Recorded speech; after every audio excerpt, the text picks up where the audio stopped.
حضرت خبیب بن عدی انہوں نے ایک مرتبہ کافر کو قتل کیا، حارث بن عامر کو قتل کیا، تو کچھ لوگوں نے دھوکے سے حضرت خبیب بن عدی کو مکہ میں حارث بن عامر کے بیٹوں کے ہاتھوں فروخت کر دیا تاکہ وہ اپنے باپ کا بدلہ لے سکیں۔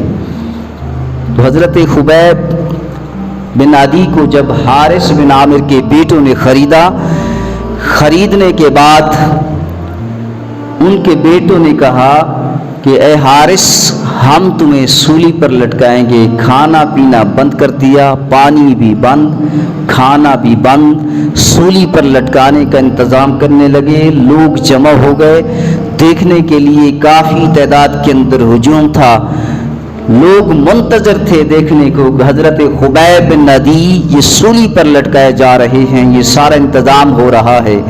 تو حضرت خبیب بن عدی مسکرا رہے تھے، ہنس رہے تھے۔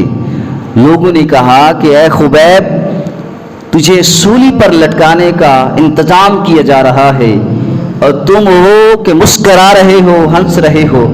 حضرت خبیب بن عدی نے کہا کہ یارو، تمہاری نظر سولی پر ہے اور میری نظر رسول اللہ صلی اللہ علیہ وسلم پر ہے۔ تو انہوں نے کہا اے خبیب، تمہاری کوئی آخری تمنا ہو تو بتا۔ تو حضرت خبیب بن عدی نے کہا میری آخری تمنا یہ ہے کہ مجھے 2 رکعت نماز نفل ادا کرنے دو۔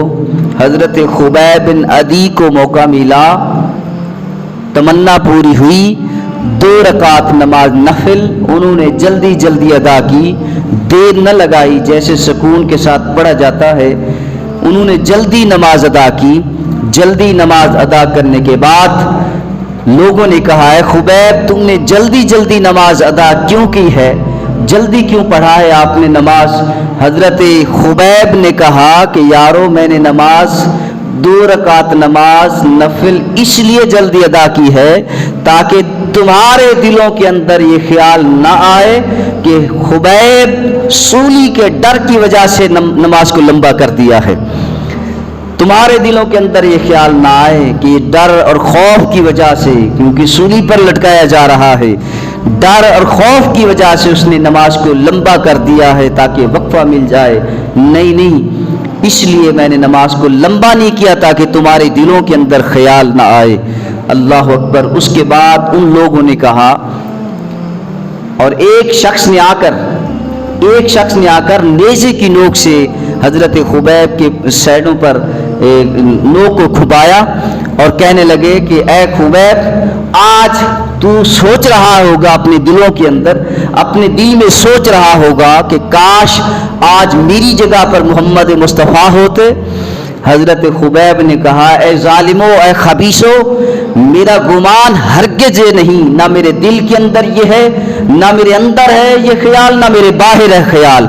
اگر یہ تمہارے دلوں کے اندر خیال ہے، میں جان تو قربان کر سکتا ہوں، اپنی روح، میری روح نکل جائے، اپنی جان کا نذرانہ پیش کر سکتا ہوں، اپنے گھر بار کو قربان کر سکتا ہوں، اپنے وطن کو قربان کر سکتا ہوں، دامن مصطفیٰ کو نہیں چھوڑ سکتا۔ تو حضرت خبیب بن عدی کو اس انداز کے ساتھ سولی دی گئی، لیکن آخری لمحات تک، سولی لٹکنے تک، روح نکلنے تک حضرت خبیب بن عدی کی زبان پر حب رسول موجود تھا، آقا کریم صلی اللہ علیہ وسلم کی محبت موجود تھی۔